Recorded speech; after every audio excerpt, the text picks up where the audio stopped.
सृष्टि बचपन से ही दिखने में सुंदर नहीं थी, लेकिन अमीर बाप की बेटी सृष्टि पर उसकी माँ जान छिड़कती। मेरी बेटी कितनी प्यारी है, भगवान सबको सृष्टि जैसी बेटी दे।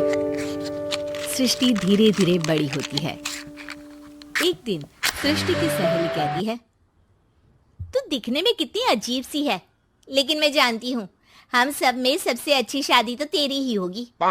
तेरे पापा अमीर जो है। और बता नहीं सकते यार, दहेज तो हर कोई देता है, ये क्या ज्यादा ले जाएगी अपने पति के लिए? अरे बड़े शहर में कोठी है इसके पापा की। अरे पापा की है ना, कौन सी इसकी है? इसकी होती तब तो कोई भी लड़का इससे शादी कर लेता। अरे पापा की मतलब पापा की है तो मेरी ही है ना? किसने कहा? अब तेरी तो तब होगी ना जब तेरा भाई ना हो। वैसे भी शादी के बाद सारी प्रॉपर्टी भाई के नाम होती है।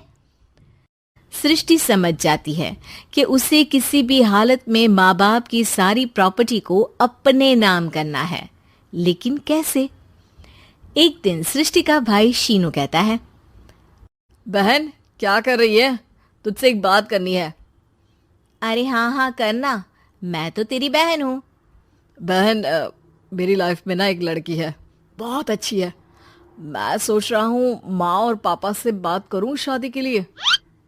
सृष्टि को समझ में आ जाता है कि भाई की शादी होते ही भाभी उसे एक दिन भी घर में बर्दाश्त नहीं करेगी। क्या बात है भाई, बताना कौन है वो? यार वो बहुत अच्छी लड़की है, पढ़ी लिखी है, मेरे साथ जॉब भी करती है। बस एक प्रॉब्लम है। प्रॉब्लम? क्या प्रॉब्लम है भाई? यार वो शादीशुदा है, लेकिन उसके पति ने उसे सिर्फ इसलिए छोड़ दिया क्योंकि उसके माँ बाप दहेज नहीं दे पाए। सृष्टि ये सुनकर न जाने क्यों खुश हो जाती है। अरे भाई तो क्या हुआ, लड़की तुझे तो पसंद है ना? शीनू को लगता है कि बहन उसे समझ रही है।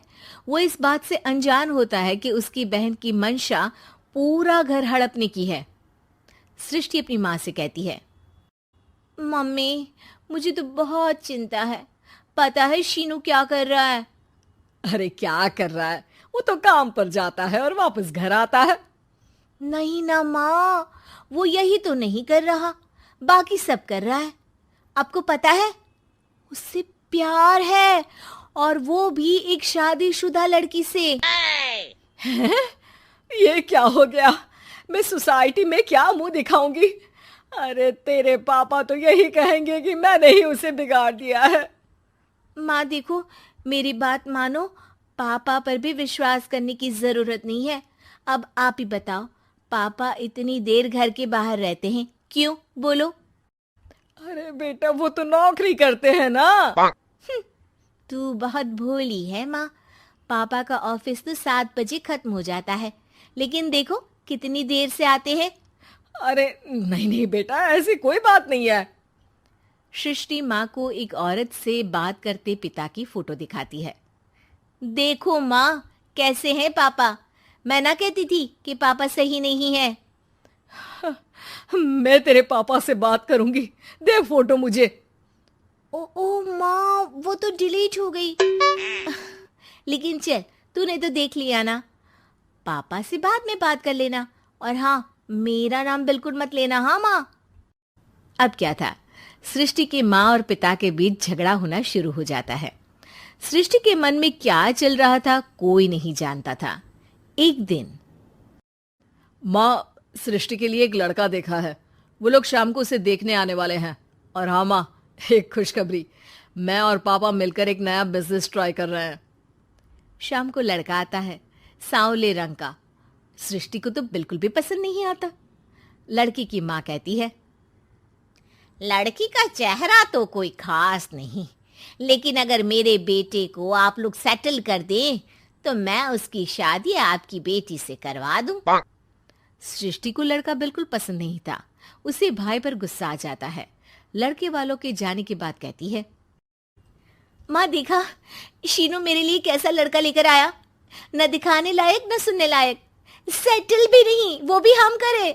अरे माँ, मैं जानती हूँ ये मेरी शादी किसी भी घर में क्यों करवाना चाहता है। अरे कैसी बात कर रही है बहन, तूने तो देखा ना, लड़के को मैंने ही मना कर दिया तुझसे शादी के लिए।